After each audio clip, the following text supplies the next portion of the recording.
Hello, so this is my video about the psychological therapies for schizophrenia from the A-level specification for AQA.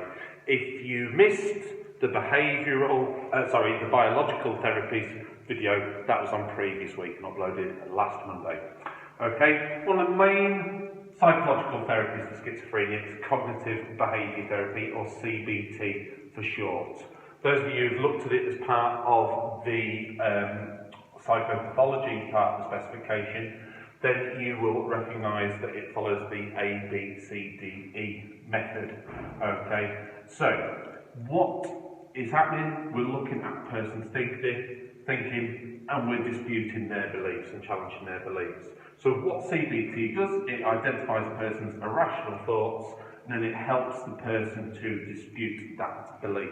And the idea is it improves the quality of life for somebody with schizophrenia because it makes sense of the delusions and hallucinations and gives them some insight. So, Turkington et al. 2004 their case study, was where a therapist was talking to a patient. The patient said that the mafia was after them. The therapist responded that that's obviously quite frightening. Do the mafia have a good reason to be after you? The patient would respond words to the effect of, do you think it's the mafia or not? The therapist would acknowledge the person's thought by saying, it's possible, but are there any other reasons why you might feel that the mafia is after you, and why specifically the mafia? And that helps to then unpick the person's thought processes. Okay, so cognitive behaviour therapy is a cornerstone of psychological therapies for schizophrenia. Other therapies extend to family therapy, and that's where the family work alongside the person with schizophrenia. The idea is that it helps the family all together to communicate effectively. If we're into the idea of double bind and the schizophrenogenic mother, it reduces the threats that both of these pose. However, for family therapy, the main aim is to reduce high expressed emotion, which prevents relapse. Okay, so the main study related to that family therapy is Pharaoh in 2010. And the strategies that Pharaoh outlaid were the following. It helps to form a therapeutic alliance between the family and the person with schizophrenia. Also, if there is a carer involved or a main caregiver, it helps to reduce the stress for them. Also, as a family, it helps to improve their anticipation and solution skills should there be problems in future, so it gets them to discuss where the eventual triggers are. There's a reduction of anger and guilt within the family, and it also helps the family achieve that care-life balance in terms of making sure that they can maintain their own lives while producing adequate care for the person with schizophrenia. Also, it helps people to improve their own beliefs and behaviour towards schizophrenia within a family. So, the main products of this is family therapy reduces stress and lowers expressed emotion. It also increases medication compliance for the person with schizophrenia, and therefore it reduces relapse and reduces hospitalisation or re-hospitalisation. There are economic benefits for this also because it has less impact on the health service. Finally, token economies. Token economies is where people are given coloured tokens for doing good work or good jobs. This is particularly used for institutionalised schizophrenia patients, so people who have been in hospitals and care settings for a long time. People who are institutionalised with schizophrenia usually have high levels of volition, which means they have poor hygiene and, for example, would not tend to change their clothes, would stay in the same clothes all the time. Token economies is essentially it's where tokens are given as a reinforcement, which is a form of operant conditioning looking at behaviour. It's important that the tokens are given immediately, and that prevents the delay discount. And the delay discount is the idea that if you delay a reward, it does not have as high an effect. Token economies improve quality of life and increases the chance of an institutionalised parent being rehabilitated back into society.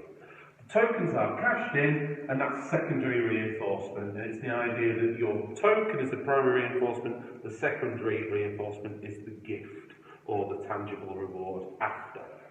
Let's look at the AO3 and let's evaluate.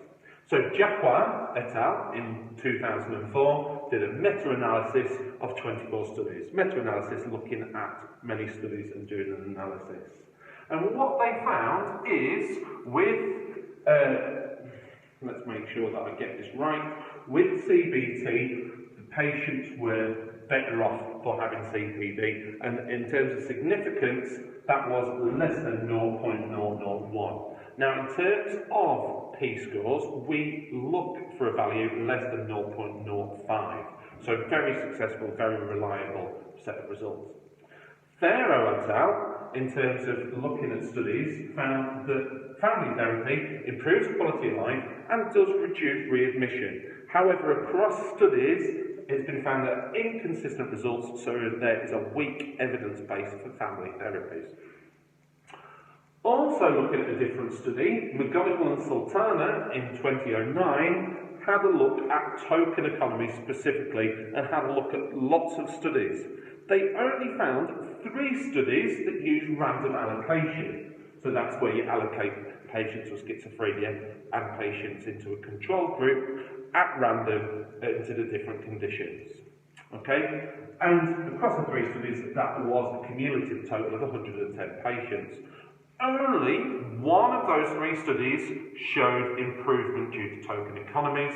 None of the studies provided information that was useful about behaviour change. Finally, in terms of all of these therapies, they all help to improve the quality of life, but they do not cure schizophrenia.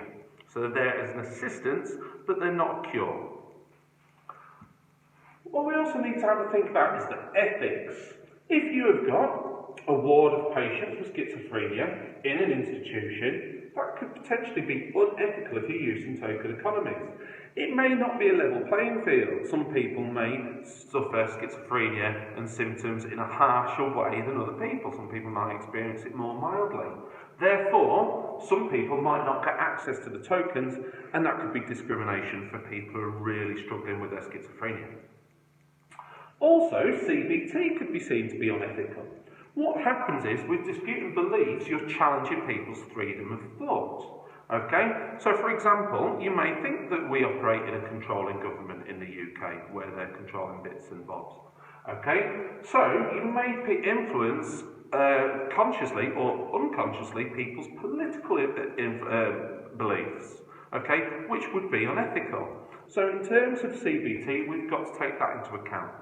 What we haven't discussed is we haven't discussed art therapy, which is where a trained art therapist would use art in order to reduce symptoms of depression, reduce symptoms of bipolar affective disorder, and reduce symptoms of schizophrenia. If you look at the NICE, you will find more information about art therapy. Thank you very much.